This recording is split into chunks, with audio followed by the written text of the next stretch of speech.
Well, it makes me wonder what is in the 5 months of text messages we don't have.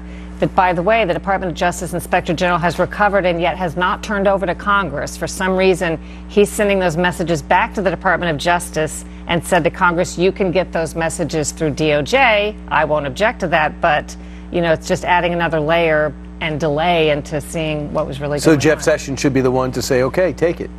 I don't know what his recusal covers. I don't know how that happens, but I think those text messages should have been turned over the day that Congress found they had been recovered. Why don't they have them? What do you think that means? POTUS wants to know everything we're doing. I think it means what it says. And perhaps in the missing messages, we don't know, but perhaps there are reports or more information on that. Okay, so these text messages we're seeing, the Senate has gotten their hands on it. They asked the Department of Justice. These are the ones they've given. So far, there are probably thousands of others that only the Inspector General at the Department of Justice has in his custody. You know, apparently his report's going to come out in a month or two. Do you trust him? Well, you know, I have no reason not to trust him on his face, but I will say that Congress, when they wanted to see those messages, they said that he did not notify them that he had recovered them. Remember, these were thought to be missing. It was a 1 week story. We thought that they lost it because of the device, Samsung. So first of all, the IG didn't tell them initially if he discovered 5 months was missing, and then once Congress discovered it and announced they were missing, he didn't come immediately, or the office didn't come and say we have them, and now has not given them to Congress directly. One other thing we need to remind folks is you're suing the Department of Justice because you feel the Obama administration spied on you with one of those keystroke monitoring programs. We know this from our forensics. We've had, I think, 7 forensics exams by different groups. We've presented a lot of detail to the court now, and we amended our complaint Monday to include the FBI and Verizon on this as well. I want to move on to FISA, but I do want to bring up one area in which I think we just need explanations for. They find on Anthony Weiner's laptop information, Abedin, which is linked to Hillary Clinton. The New York office was told that by Weiner's lawyer. So listen, it's on here. So the FBI office calls Andy McCabe. And there's 3 weeks between when that communication happens and when we all find out about it. And Hillary Clinton says, to this day, that's the reason why I lost, okay?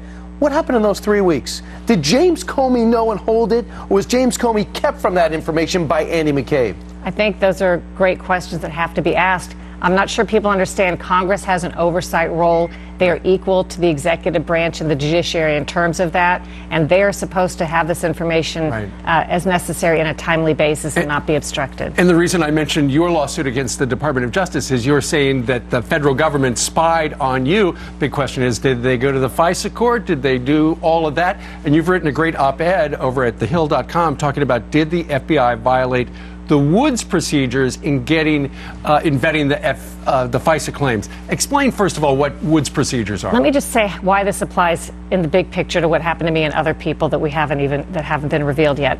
The surveillance abuses that we are now seeing are tied into, I think, a pattern of 10 to 20 years of bad actors in the intelligence community that I've been told by sources have been presenting bad evidence to the FISA court, but it's never seen, so we don't know that. To obtain illegal warrants or warrants that would not otherwise be granted. There are other surveillance abuses that allegedly occurred. I think this is all connected. And the reason they didn't want Donald Trump, it's not so much his political positions and how much they hate him. He was the one guy that once elected, they feared would come in there and peer at what they've been doing the past 10 to 20 years. During That's the why, swamp? yes, it's bigger than the 2016 election. It's why did they do that, Right. I think. Go ahead. The Woods procedures say, my read of it, you can read for yourself, you're not allowed to present a single unverified fact to the FISA court. Doesn't matter how much they relied on it, So not a single unverified fact. Why did the dirty dossier get into their hands? That's the question. I had 2 high-ranking sources who worked under Obama, and one of them also worked under Clinton and Bush, who both separately contacted me when they heard this news and said criminal. I didn't ask the question. They both said criminal. Wow. So if you present something and you have a footnote at the bottom that says presented by a political organization, that's not enough.